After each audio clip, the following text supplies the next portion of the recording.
When I was out there using, if God was dealing coke, I would have gone to God. I would have knocked on God's door at 3 a.m. I would have no, oh, it's God. I don't want to get that from him.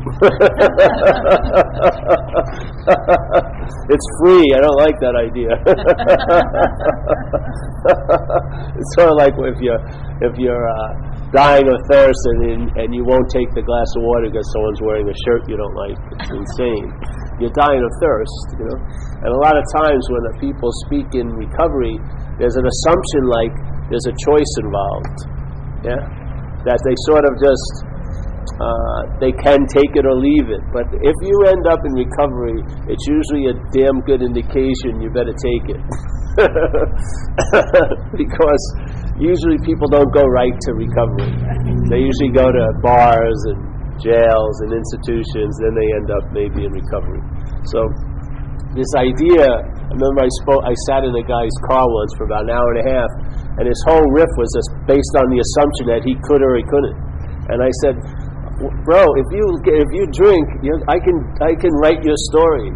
I can tell exactly where you're going to be on Friday. You know what I mean? But you're believing there's like this far, wide horizon of total, so many possibilities. They narrow unbelievably. Yeah. And then if you look at let's say in recovery, let's say in America, you take a giant sociological study of people who are drinking and using alcoholism, let's say, yeah, and you figure, all right, where do a lot of them end up? And so there would probably be 3 prime parking spaces. Most of their life's vehicles would end up parking. That would be institution, jails, and death. There would be tons of them would end up in those 3 same parking spaces. You don't see something there? You don't see that what you may take is very personal and it's just happening this way. It's happening this way to a lot of people. And they end up at the same place as a lot of people, you know? And so you get this giant convention of terminal unique people still not able to get the commonness of what's going on, that something's taken this opportunity over. If I say it took me over, that's just the language restrictions, yeah? But let's say this opportunity of being alive or whatever's going on here, that strain of mind, or let's say a mental parasite called alcoholism, has taken this over. And so basically, you can take everyone to study every unique supposed possibility that's been taken over, but they would show the same traits, because the dominant theme wouldn't be yours and yours and yours, it would be the alcoholism. Yeah? So you could track it. And after a while, people have tracked it so they can tell you, hey, if you're here and you continue what you're going to do, this is what it's going to be like in a little while. And they're pretty much on the money. Yeah, it's not like a stock market. They're pretty clear that, all right, if you're here as where you are right now, and you do this or don't do this, this is where you're probably going to end up. And, you know? So this idea of God, and this night, on this Thursday night, they were talking about experience is the best teacher. Yes? And everything I say, when I say a state, you know, there is no state, but there seems to be states. Okay, so we'll talk it from there. So here, all right, experience is the best teacher. So, okay, what happens when you finally end up in, let's say, recovery, or you're at a rehab, or something occurs, and you start learning from your experience, because the whole game has been suspended and you're on the sidelines, so you can sort of look at what's been going on. Yeah? And so what happens is your experiences will indicate something, that there's a prior state of mind that's defeating you, in a sense, yeah? Or defeating this opportunity. The experiences will point to the failed system that you've been relying on. That's the importance of the experiences. So you'll have an experience of a bottom, but you're going to have a lot more bottoms unless that experience dictates into a revelation of, hey, I'm fucked, you know, or I'm screwed, and something has to stop, or I'm sick and tired of being sick and tired. So the point is, we're suffering the influences of a state of mind called alcoholism, yeah? And it's dictating the experiences we're having. In other words, it's sort of like a pre-mixed tint of yellow And whatever you come up against during your day, it's going to be tinted with that yellow. In other words, the state is going to have a much more overriding influence than your unique experiences that day. Yeah? Unique experiences are all confined by the framing of the state. Okay? So in recovery, they identified the state that we're mostly suffering under, which is alcoholism. But alcoholism is just a subframe of a bigger state called self-centeredness. Yeah? So self-centeredness is a state of mind, or let's say a system of mind that influences all the experiences that are going to be had in this life. Yeah? In other words, every one of those experiences is going to be tinted with that little bit of yellow. And so everything's going to look pretty yellow after a while. Yeah? So the spiritual idea in recovery is to wake up. Yeah, to wake up, to have a spiritual awakening. It doesn't say spiritual experience, because you can have tons of spiritual experiences, or what you call a spiritual experience. They will not add up to a spiritual awakening. Yeah, because experiences are not a state. Yeah, they're events that are influenced by a state, but they're not a state. They're just experiences. They come and go. You know, you have tons of them all day. Yeah. They all seem different, but they're being influenced by the state that you're resting in, and the mind's resting in. So you can have tons of spiritual experiences, you can have epiphanies, you can have all these things, but they won't. You can't total it up and then go to a notary public, like a spiritual notary public, and get your awakening stamped. All right, you have an authentic awakening because this and this and this and this has happened. A lot of great masters have said, don't get caught up in the phenomena. Like, don't get caught up in the powers and this and that, because it really has nothing to do with it. Because those are experiences. Yeah. Go see the state. Go to the states, because the states are the much more. See, this is like you see one cloud and then you see a shot of sun, but the dominant thing is the weather front. Yeah. The weather front is basically dictating the atmosphere or the weather of that day. It may break for a little while, then it may, get windy or this and that, but there's a weather front. Yeah? Yeah. So that weather front is actually, you could see it's basically the mother and father of what you experience of calling that day its weather. Yeah, is the weather front. So the weather front's sort of like a state of mind. So you're in this state of mind called self-centeredness, and it's tinting everything you see. So to a point where life isn't sensed or experienced as it's happening, it's experienced as it's happening to you. See, that's incredible. So all your experiences will be used as a pointer to point to the you, the grand old experiencer. Yeah? And that experiencer is a freaking old idea. This idea of Marilyn or John or Paul and this and that. Yeah? It represents an idea, and as soon as the experience is claimed by that sense of experiencer, then all the ideas of that experiencer downloads into the experience. Yeah? So you give everything all the meaning it has. Not you as what you are, but you as who you think you are. That's like the funneling of a certain subset of meaning, and every meaning you're going to give everything is how it refers to you. That's basically how you're going to see things. That's not seeing. That's a form of looking. It's been manipulated. Yeah, you didn't have it when you were a kid. That's why it says in recovery, you grew into fear, so you can outgrow fear. You can outgrow the fear because the fear is coming from a state of mind. Yeah? Look at how many experiences you have every day, and yet most of your days are tinged with anxiety or fear. That's not an experience. That's coming from a state of mind. You're resting in a state of mind that's unreliable, so you're anxious that you're not going to get what you want, or you're going to lose what you have. Yeah? So that's going to follow through every experience of that day. Maybe something really nice happens to you, but the experience will be stunted by, well, nothing ever happens to me nice. Some freaking idea will just clamp down, squeeze it, vice it into it, and here it was. That was an abnormality. Something happened nice to me. Get that out of the way, because you got a storyline. Nothing ever happens nice to me. Yeah, you don't see it. It's good to see this. That it's not. So the idea, a lot of people I see, they want to have a spiritual experience. Yeah? They want to be the basic state, this idea of being a long-lasting, independent, separate entity, and they want to acquire spiritual experiences for that state to make the state a little better. Yeah, because all these self-centered experiences are starting to wear thin, so they figure out, I'll go to this little new market, like Thursday night, like the farmer's market. I'm going to go to the spiritual market, go to a meeting like this, or sit and meditate, or take a class, and like that. But it's sort of like you're trying to get an experience and then glue it on to what you are, what you think you are, so that this will become spiritual, or more spiritual.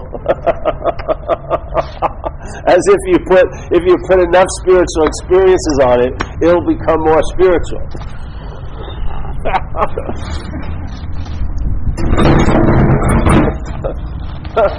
You don't see that as a failed thing? I mean, if your inherent state is spirit, then you'll be actually defeating the recognition of that by trying to add spiritual experiences onto it. It doesn't need any additions. The best thing you can do is subtract, maybe. Participate in a subtraction, but no adding onto. It's more than enough. Everything you add onto it actually, in a way, can be used to distort its radiance, in a sense. All your attempts to make it more radiant is a way of distorting its innate radiance. Just leave it be, in a sense. I mean, I don't sit here and coax the sun to be more sunlight. I surrender to it. I lay down and I get a tan or something. It's not like, more sun, move over here. It's basically sun. All right. I had enough. You go inside, isn't that? I don't really have any role in it other than to submit myself, to submit the seeming position I'm in, to align myself with the sun or not. And if I don't align myself with the sun, you better believe an artificial sun will take place, which will be you. You'll think you're the center of the universe. And then you'll be wondering why the orbits of all these planets don't seem to be going your way. You'll be the true perfect point of reference. You as an action figure that comes and goes. So there is that stumbling block of experience where you want to equate something that's a state, and I'm just using it, it's not a state, it's stateless, but I'm using it just as a way to compare to an experience. You're attempting to have an experience of what can't be experienced, You don't really experience self-centeredness, you experience experiences that have been tinted or dyed in self-centeredness, Because one day you'll have the same experience and it won't be dyed in self-centeredness. You'll be feeling pretty good and it'll have a totally different effect. And the same experience the next day, dyed in self-centeredness, will be another form of being bonded again. So it's really not the experience. It's the experience is like a carrier or a vehicle for that state to express itself. And a lot of times, most of us are caught in the consequential level, so we really don't know what's going on. We don't know where all of this stuff's coming from. We think it's coming at us. We don't see the role we play. Like in the Course in Miracles, it would say, projection is prior to perception. On the experiential level, perception seems to be is the reality. You perceive something, and because you perceive it, you lend itself a reality. Oh, that's real. I've seen it. I felt it. I tasted it. I touched it. I thought about it. Course in Miracles trying to get you closer to the horse instead of the cart and say, no, the mind's projecting, and then there's the discovery of it here as the action figure through perception. And you believe your perceptions are keen, that you're real and what you're seeing is real, but in the Course in Miracles view, it's a mind dreaming in a sense. So you're seeing the reality that you're giving something is based on the reality that's been given to you. I'm real, therefore every other thing is real. And so now I'm a real, another thing is real, and what needs not to seem real is no thing. Because that would just gum up the whole fucking story. I want to have a little no thing, but I want to make sure there's a lot more thing than get a little no thing. Sort of like a salt or pepper on my fucking meal. I don't want to change my diet. I just got to throw a little no thingness in there, sprinkle it very, very meagerly, yeah, because I want to have a lot of me in there.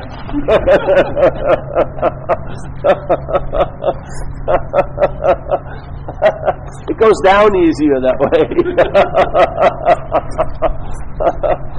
It ain't going to work, you know. It hasn't this far. It's not going to. It's not going to miraculously finally work. A failed system is pretty much going to stay true to its nature, which is it's going to fail. If we rely on it to be the one that gauges and navigates to happiness, joyousness, and freedom, you're going to be on that cruise a long time. You're going to have a lot of entertainment to keep your eye off the ball, because the ball ain't showing up and you're caught. You're always going to be seeking, acquiring, doing, having. Yeah? Yet never arriving, because you can't arrive where you're at if you think it's not there. Yeah? If you forgot that you're the goal or the destination or everything, and you place it even an inch away, that inch is in your view is so powerful it can distort you from everything. You know, like I used to always call it like everyone's in their own special somewhere in everywhere. And they want to get a little everywhere, but they want to bring it to their special somewhere. Where the point is to realize somewhere isn't everywhere. Yeah? If you give up the somewhere, what's going to happen? Find out. But my experience is you're going to be influenced, or this event's going to be incredibly influenced by everywhere. So you may still be centered, but it won't be on self anymore. You'll be centered. Yeah? And it's a total different way to travel, self-centeredly and centeredly.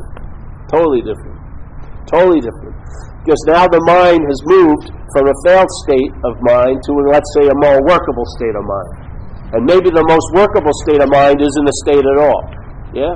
You just leave a failed structured state of self-centeredness, and then your mind sort of like becomes free-ranging. Yeah? It doesn't need to have any state to rest in anymore.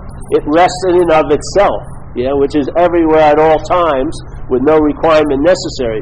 So it doesn't even need to have like a intermediate state to get to make it a little easier to leave the last state.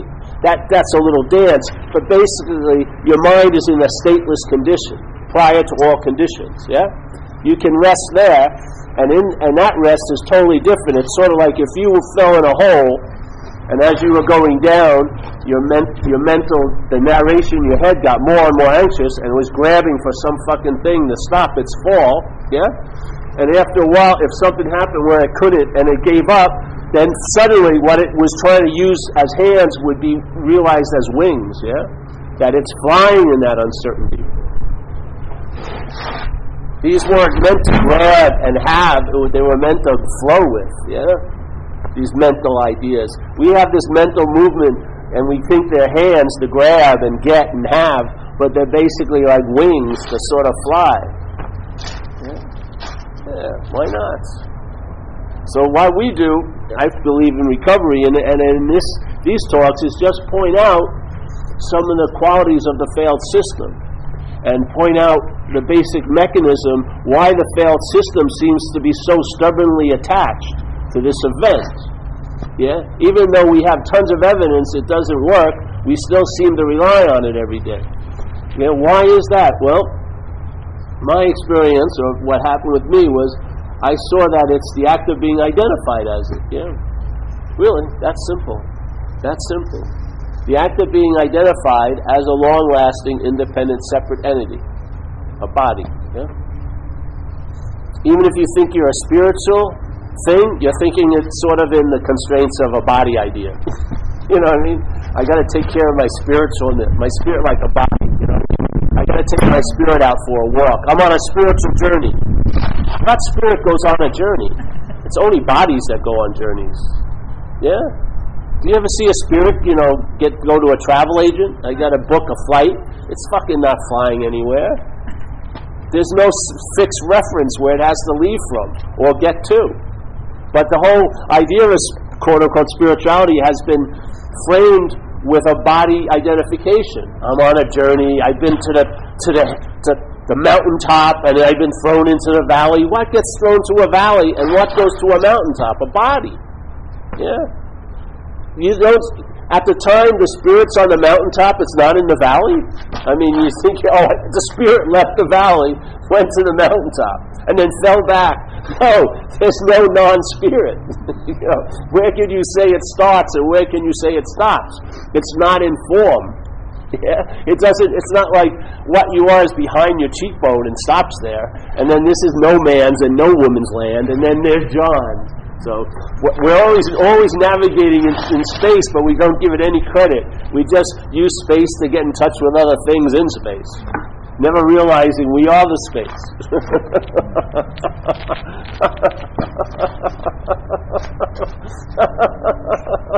Oh, I know. I love space, but as a thing. Yeah.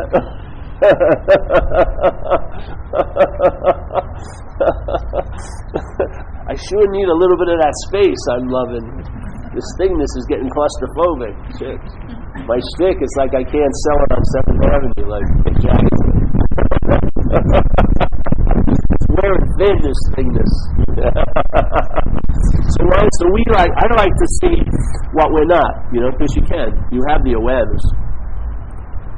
The difference is the awareness gets captured by the mental process, and then instead of seeing what's going on, you're looking from a certain thing that's going on, which is self-centeredness, yeah?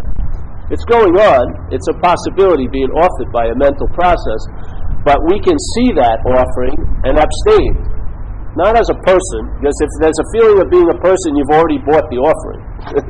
See, the way you know you're in it is when you think there's a you in it. And then there's a drive to want to get out of it. That's how you really know you're in it. Yeah. So you start assuming that you have a choice, but at that point you don't have a choice. You're already in it. Yeah. The thing is, are you truly in it? If you're not in it, yeah. If you're not in it, or let's just say this idea of being bound or bonded to this idea of being a self, we want to get relief from that. But the relief is prior to the bondage. It's not after the bondage. Yeah? For the bondage to seem real, certain things have to be in place. You have to believe you're something that could be bonded, yes? The solution is prior to that belief, not after it. If the belief's already in place, you're going to have the experience of being bound. It's not true, but you'll have an experience of it, and then you hopefully are wanting to get an experience of being free. But most cases, what you use to get an experience of being free from the bondage turns into a bondage, yeah, and so on and so forth. And there you go, experience. I was bonded today. I got 3 hours of massage. Now I feel liberated. Then my girlfriend didn't want to go to the movie. Now I'm bonded again. It goes on and on all day. You feel like you're going, oh, I've surrendered. No, I took it back. I'm surrendered now. Everything's going my way. I can surrender. Oh, this person doesn't like me. I'm bonded, That's on an experiential level. That has no fucking weight. There's no substance. You can't rely on it because its nature is the shift, yeah? From one to the other. So if let's say the idea of being a long-lasting, independent, separate entity is truly in place, then in a sense, you're already bonded to that idea. Yeah? You're already bonded if the feeling of being a long-lasting, independent, separate entity, the doer, the seer, the hearer, the feeler, the taster, yes? The act of being the proprietor of something you have nothing to do with, that thing, if that's in place, then you're going to have an idea that you're bonded.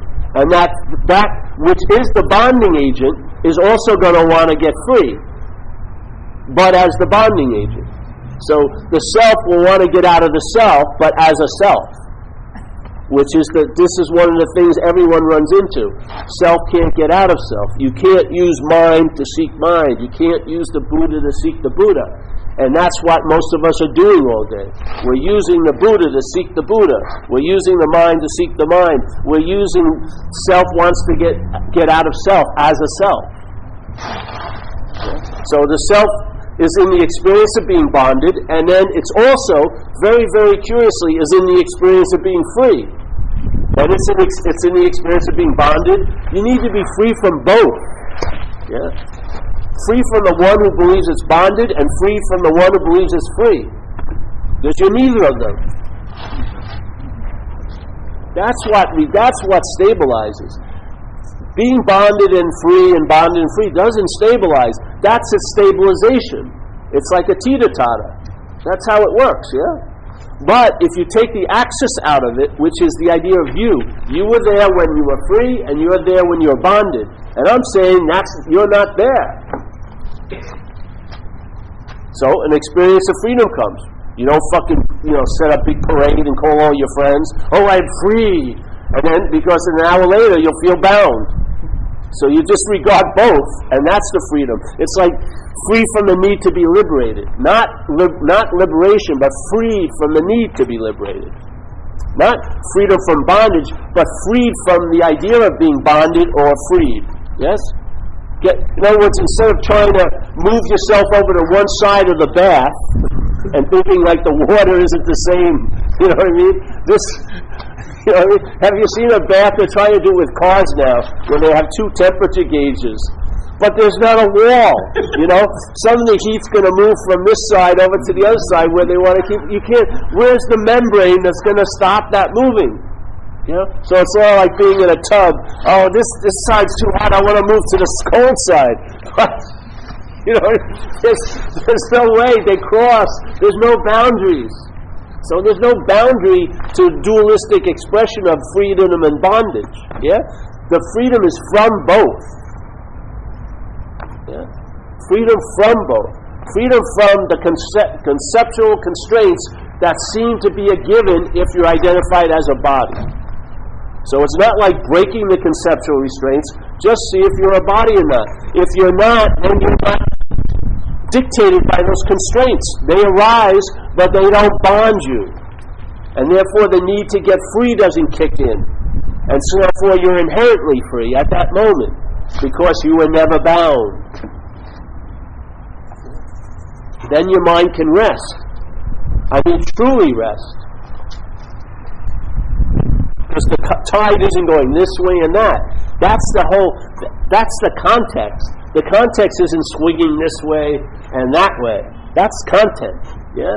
We're taking ourselves to be of content. And so what we're in, we're taking ourselves to be of. Jesus says you're in this world, but you're not of this world. The mind's taking ourselves to be in the world and of the world. It's taking itself to be in the world of things, which is fine, but it's taking itself to be of the world of things, which is a mistake. It's not seeing correctly. It's not seeing clearly. And that distortion builds and geometrically progresses. So on and so on. It fills up the day with yesterday and tomorrow. Over and over and over again. It can't do it forever, but it can do it for a finite amount of time. It can easily do it for 70 years of a seeming life. This isn't about finding a savior. Don't add getting another fucking teacher. This is about finding it in and of yourself. Listen to some simple invitations, some simple ideas to entertain, and see what happens. If they open you up, no one opened you. The opening just occurs. Yeah? No one came there and opened you up.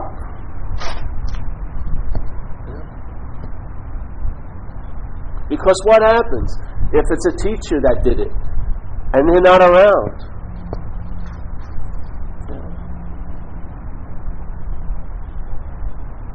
You think it's an insurance by getting every DVD they've ever put out, have tons of pictures in your house reminding you of it?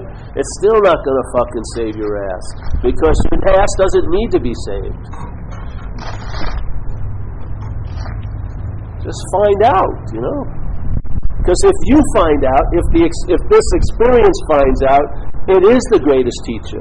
You'll be convinced. Just like you were convinced when suddenly one day a surrender occurred and I went into AA, I was convinced I was screwed. I knew with certainty, and there was a surrender that was offered, and now I can entertain what was offered that one moment. I know what surrender means to me, and I have an incredible, vivid sense of what it means, and my mind can entertain it freely. Yeah.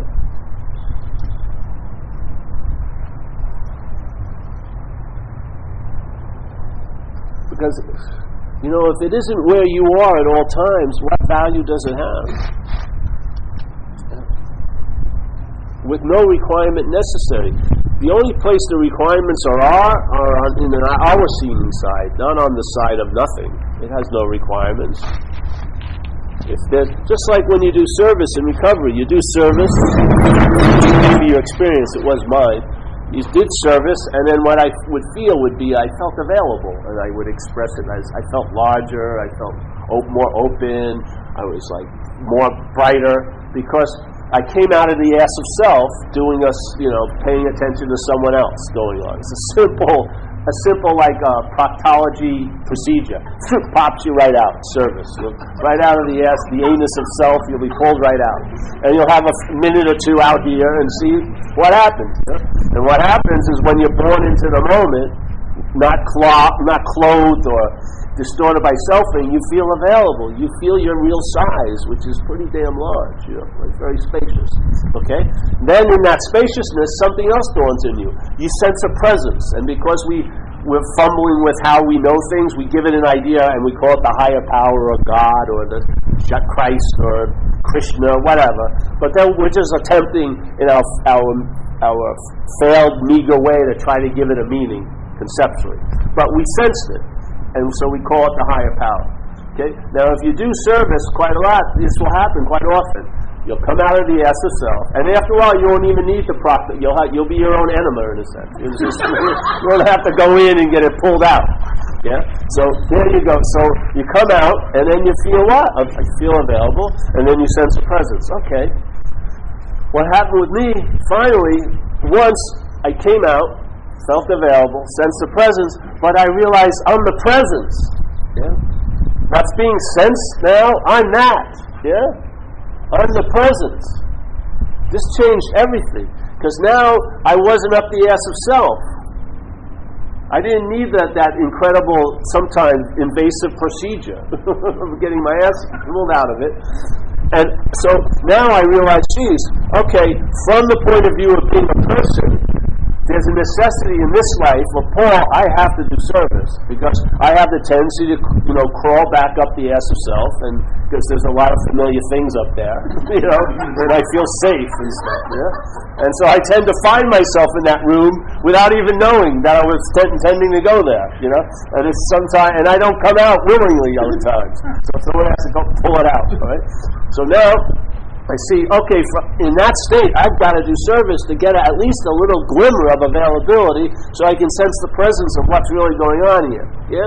A little bit of that goes a long way up the ass of self. Allow you to sort of sleep better at night and shit. But when I came out and realized I was never in, yeah? So now I am the presence, which means I'm always available, and therefore I am of service. Yeah? So even when I'm not doing something formally called service, I'm of service. Yeah. In other words, my use is now not restrained by some conceptual framework. I realize what I am is of service here. Being aware of that availability makes it obvious here, and that's it, man. That's the greatest service of all. The greatest service of all is when what's happening, or someone can construe something in you that's certain, yeah, that there's a certainty in the spirit, let's say. That is an incredible invitation to be the envelope for, yeah, walking around. Yeah, incredible invitation. It's the greatest gift you could ever give anyone, which is nothing. So they finally find the real power within themselves, or that unsuspected inner resource. Yeah, and they can finally rest there. Not with all these tricks and, nuts and gears to get it all just right. You get the Ave Maria CD, and then you get the water just right and its candles. That's fine. That's an experience. But what about a state where you can always rest in it? It's always available at all times, right where you ever are. That's going to lend itself to this experience of this place quite greatly, because now, instead of everything being tinted yellow, it's going to be like a rainbow tint. Yeah? Just beautiful in a lot of ways. And every expression, you'll see, you can root it back to where it's coming from. You'll realize that you and I are giving everything all the meaning it has. That you and I are the dreamer of this dream. and that we forgot that we're dreaming this dream, and we've given everything we've dreamt the power to affect us. You'll see it. You'll see 50 years of life be analyzed by that one sentence. You'll see the template will lay over all of your huge story that's been written arduously every night. They fucked with me, this and that, and I'm no good. Tons of that stuff. This template goes on, and you realize, Jesus, I'm the dreamer of this dream. I forgot that I'm the dreamer. How did I forget that I'm a dreamer? I'm remembering that I'm a dreamt object. I'm remembering that I'm a body all fucking day. That's how I forget that I'm a dreamer. All right, it's not like you just forgot it. There's an activity to keep the forgetfulness in place, and that's remembering self. The small s, the idea of being a long-lasting, independent, separate entity. Or if you want to describe its functionality, the idea of being the doer, and the haver, and the seer, and the feeler, and the thinker. Yeah? That position. That position of being prior to all these processes, that you're the processor. Yeah? This is the selfing. That's the act of selfing. Yeah.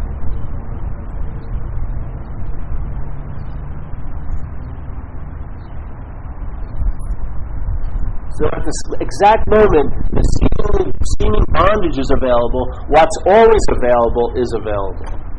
Yeah? It's just where your mind goes.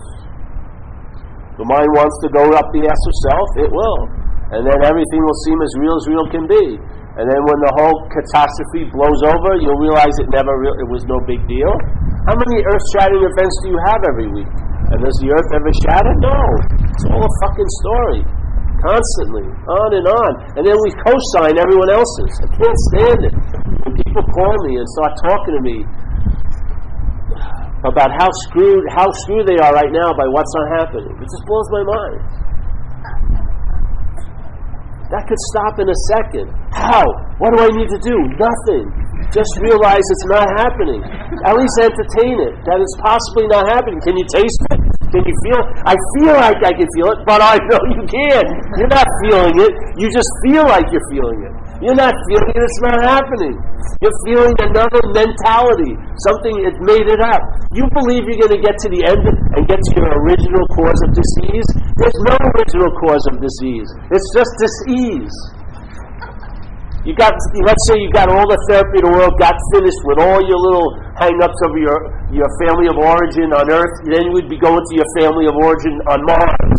Let me go over my alien life to explain why I'm screwed now. You're screwed now, basically, because there's someone that can be screwed. The screwing becomes possible when there's someone who can be screwed. That's it. The screwing is just an event. But the screwing becomes possible, made possible by you, by the position the mind's in. Yeah? If I'm someone, I can be screwed. I'm definitely.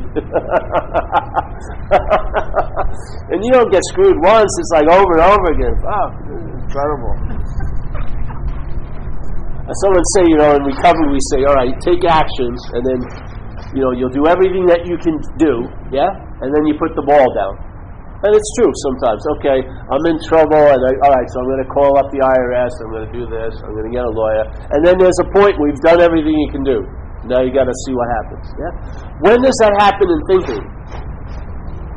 When have you thought enough about something? When does it ever stop? Oh, well, I thought enough about that.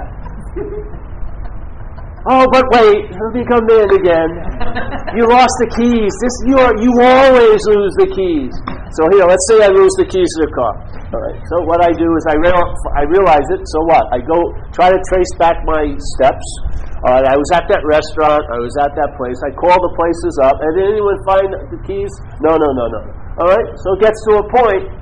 It's over. Yeah, and then I just got to hope and then it may come to me, because the thinking is such a bogus process. Usually, it's when you exhaust the thinking, then the idea finally drops in.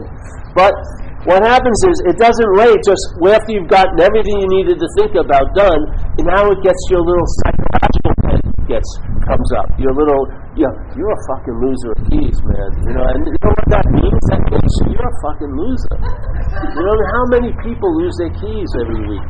And on and on. The thinking isn't going to stop. You can't call off those dogs. It's not like action, all right, I've done enough. It's never enough thinking. You go home and think about it, it spawns 20 more problems. Yeah? It's like rabbits. Fucking, spawning more rabbits all day.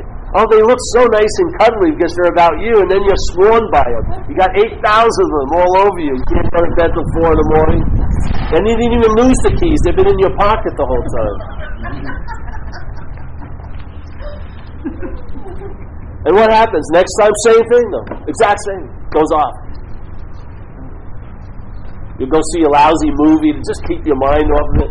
Die Hard 8, he's so fucking sick of Bruce Willis, but you just keep, there's nothing else you can do. On and on and on and on. We're trying so hard to, just live with pails of water to put out that mental fire. We live in total fear of it. One thought breaking, oh no, here they come. Until the thought coming in, oh Jesus, raping and pillaging my Saturday. Now it's all fucking ruined. Jesus. I just didn't think.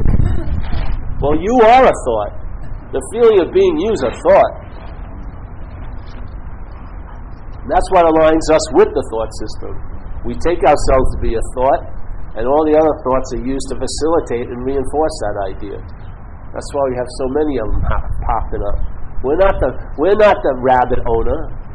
They just show up and they spawn on their own. Yeah. But every time one of them shows up, it's held as my thought. This is my rabbit. Now you're stuck with it. Now you got to feed it. And if you just make one little flinch, it's on you. Doesn't it? Remember? You see it? It's sort of like it goes to the front door.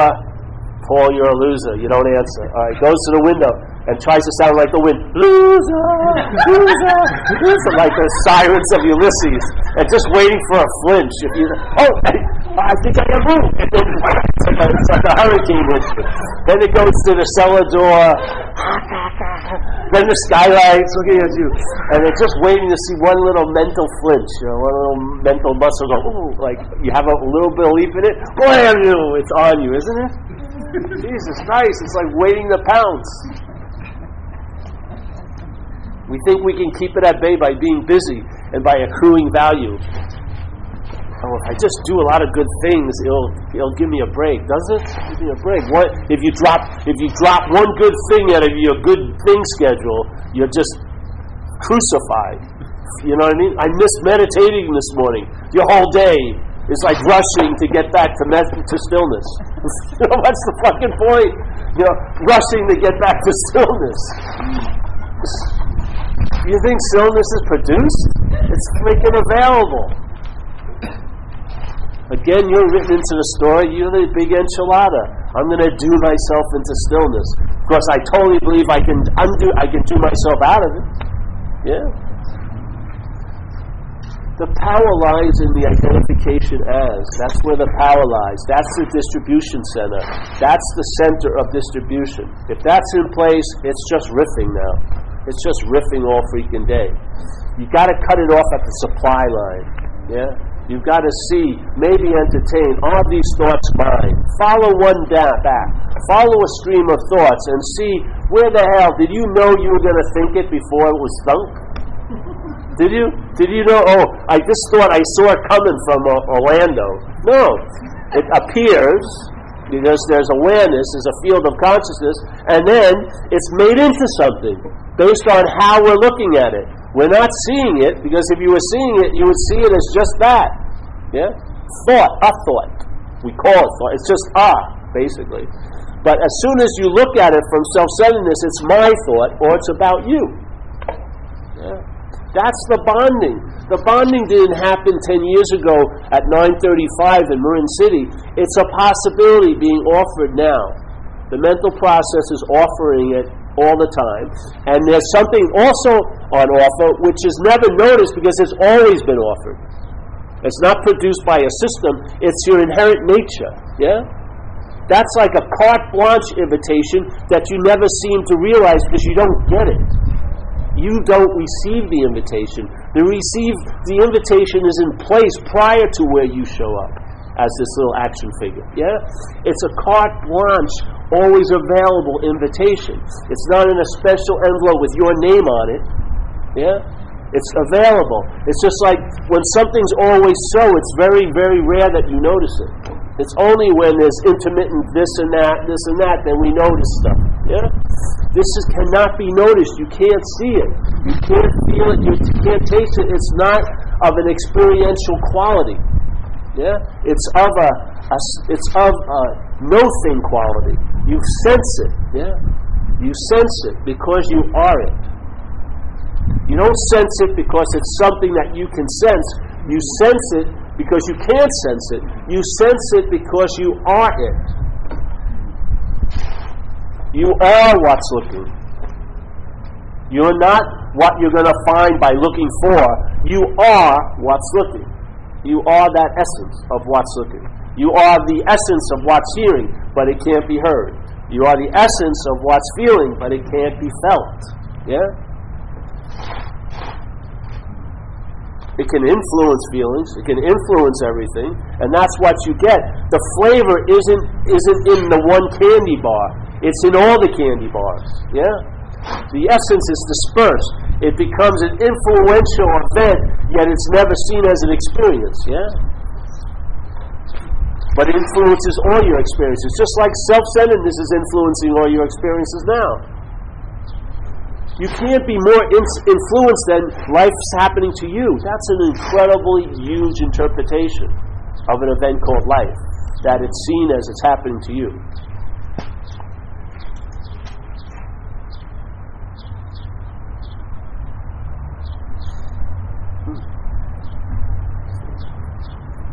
And then you'll entertain it. You're entertaining so much stuff now. It's not like, I just got so much stuff I'm entertaining. I can't, that's it. Your ability to entertain is fathomless. It's just that we're not hearing certain ideas that, to me, are worthy to be entertained. Yeah? We keep entertaining, the length of my pants, or do I have a pimple on my face, or, Jesus Christ. But to entertain it is just that. It's just like looking at this open space. You're not looking at anything particular because the looking isn't meant, the seeing isn't anything particular. It's just a dispersed event, yeah?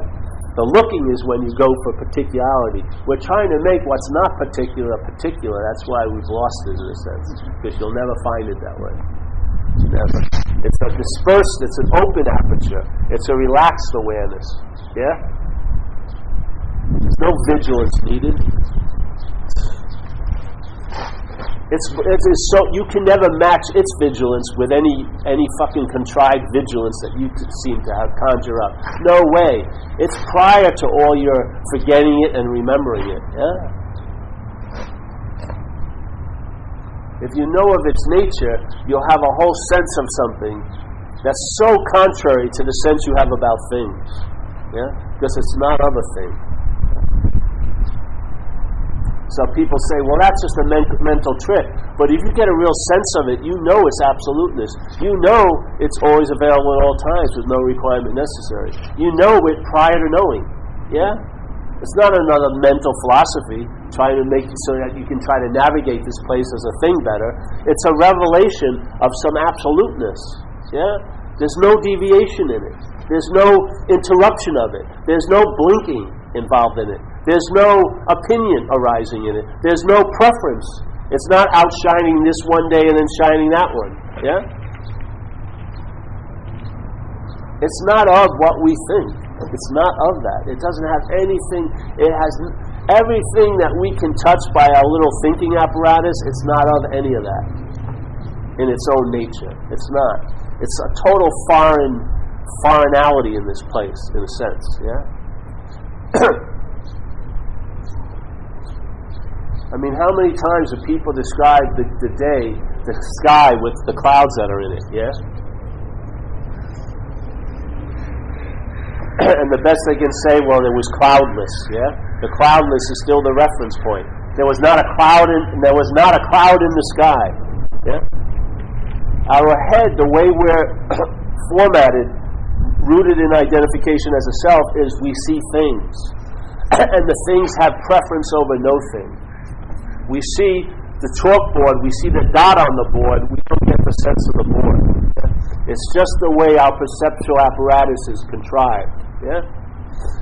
trying to use those barometers, those gauges to pick up everything is a useless journey. It's pointless. All you'll do is pick up your own relevance in the looking for it, yeah? It's just another form of being obsessed with the idea of being a self. Instead of knowing God and then being it, you'll know God and become a knower of it. Stay clear of knowers of God, man. Scary fucking people. Because then they know what's right for you. Because God told them. So, yes, that's it for today. Questions today? How you doing, man? Doing all right? Getting a good rest? Yeah. Good. What's prayer? I don't know what it is. I guess it's, to me, it's a vehicle. But what's being conveyed in it is more important than the vehicle.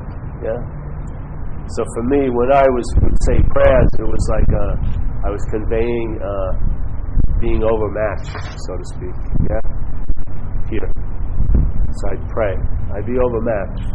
When I came into recovery, I was so overwhelmed. I couldn't deal with life at all on life's terms. It was all seemed almost impossible.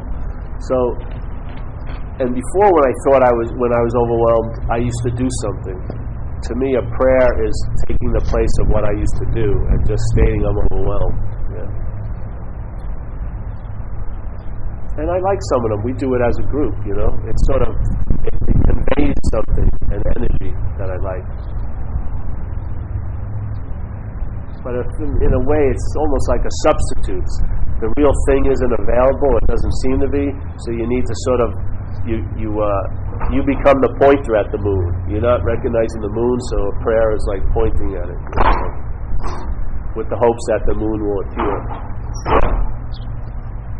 Yeah.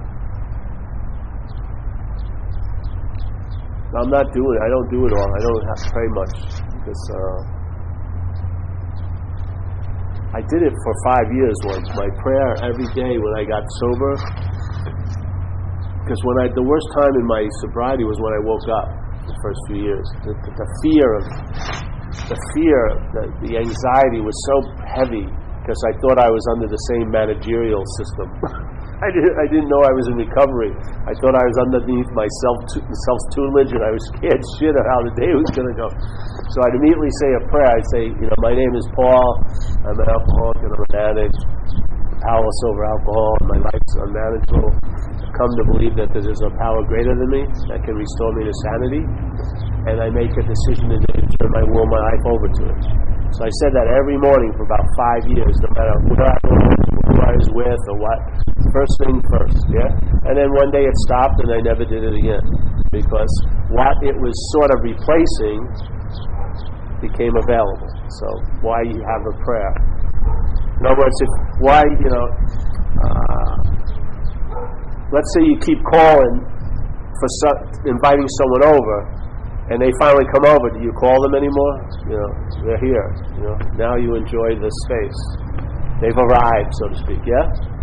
So hey, please, but now it's okay. To keep doing would be stupid. You'd miss the guest in a way. Yeah. And then what happens? You don't even ring now. You pick up the phone, it's there. You don't even have to call. It's like, look, how do you know? How did you know? I didn't even hear it ring, and they're on there. Yeah. That's how it happens. So you give up the whole mechanism of calling because the call is the answer's already there before you even call. Yeah, it's always been available right where you are at all times. You just weren't seeing it that way. So you needed some kind of substitute, some kind of paraphernalia in a way. Yeah, just like rituals and stuff. Rituals can be seen as an expression or like a calling with something you don't feel is available right now. Yeah, but sometimes you can be in a ritual, but you're in the expression of it. It's just a dance. Yeah. Anything else? Okay.